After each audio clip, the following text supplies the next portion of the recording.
মেয়ে চলে গেছে, আমি কি বলবো বলেন না।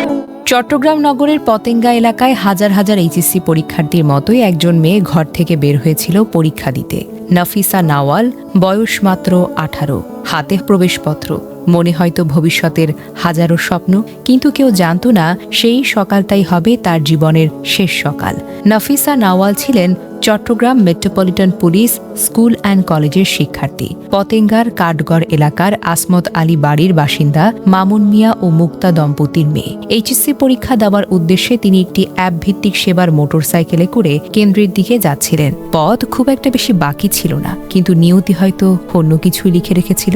ইপিজেড থানাধীন নেভি হাসপাতালে গেটের বিপরীত পাশের সড়কে পৌঁছাতে সম্ভবত ম্যাক্স গ্রুপের একটি ক্রেনের সঙ্গে মোটরসাইকেলের সংঘর্ষ হয়, আর তাতেই গুরুতর আহত হয়ে রাস্তায় ছিটকে পড়েন নাফিসা। মুহূর্তে একটি স্বপ্নভরা সকাল পরিণত হয়েছে দুঃস্বপ্নে। রাস্তায় এভাবে পড়ে থাকা রক্তাক্ত এক কিশোরীকে দেখে থমকে যান আশেপাশের সব মানুষ।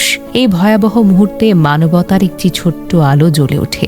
মারিয়া নামে চট্টগ্রাম মেডিকেল কলেজ হাসপাতালে এক ইন্টার্ন চিকিৎসক ঘটনাস্থলে উপস্থিত হয়ে নাফিসাকে উদ্ধার করে দ্রুত চমেক হাসপাতালে নিয়ে যান। হয়তো তিনিও ভেবেছিলেন দ্রুত হাসপাতালে পৌঁছাতে পারলে বাঁচানো যাবে মেয়েটিকে, কিন্তু ভাগ্য আর সহায় হয়নি। সকাল 9:50 দিকে হাসপাতালে আনা হলে পরীক্ষা নিরীক্ষা শেষে কর্তব্যরত চিকিৎসক তাকে মৃত বলে ঘোষণা করেন। একটি পরীক্ষার হলে বসার কথা ছিল যে মেয়েটির, তার ঠাঁই হল মর্গে। দুর্ঘটনার পরে ঘটনাক্রম কম বেদনাদায়ক নয়। ইপিজেড থানার ভারপ্রাপ্ত কর্মকর্তা মোহাম্মদ আতিকুর রহমান জানিয়েছেন, নিহতের পরিবারের সঙ্গে যোগাযোগ করা হয়েছে।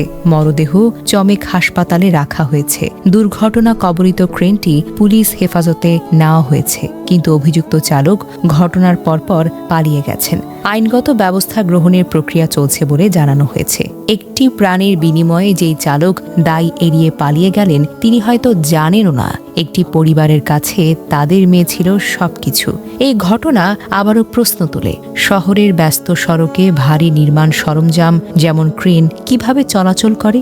এসবের চালকদের প্রশিক্ষণ বা লাইসেন্স কি যথাযথভাবে যাচাই করা হয়? স্কুল, কলেজ, পরীক্ষা কেন্দ্রের আশেপাশের সড়কে কি বাড়তি সতর্কতা নেওয়া প্রয়োজন নয়? একটি জীবনের মূল্য অপরিসীম। একটি এইচএসসি পরীক্ষার্থীর স্বপ্ন ছিল হয়তো ডাক্তার হবে, ইঞ্জিনিয়ার হবে, কিংবা শুধু ভালো একটি ভবিষ্যৎ গড়বে। সেই স্বপ্নগুলো আজ সকালেই থেমে গেল এক নির্মম দুর্ঘটনায়। নাফিসা নাওয়ালের পরিবার আজ যেই শূন্যতার মধ্য দিয়ে যাচ্ছে তা ভাষায় প্রকাশ করা কঠিন। একটি মেয়ে সকালে হাসি মুখে বেরিয়েছিল পরীক্ষা দিতে, ফিরল না আর কখনো। একজন শিক্ষার্থী যখন পরীক্ষা দিতে বের হয়, তার হাতে থাকার কথা কলম, প্রবেশপত্র আর ভবিষ্যতের স্বপ্ন। রাস্তায় তার জন্য অপেক্ষা করার কথা নিরাপদ যাত্রার নিশ্চয়তা। অথচ আমাদের সড়কে সেই পথই কখনো কখনো হয়ে উঠছে জীবনের শেষ পথ। আজ নাফিসা নেই, তার পরিবারে হয়তো এখন কান্নার শব্দ, স্বজনদের ভিড় আর অসহনীয় এক শূন্যতা। যে মেয়েকে নিয়ে বাবা মায়ের কত স্বপ্ন ছিল, সেই স্বপ্নের জায়গায় এখন পড়ে আছে এক বুক প্রশ্ন।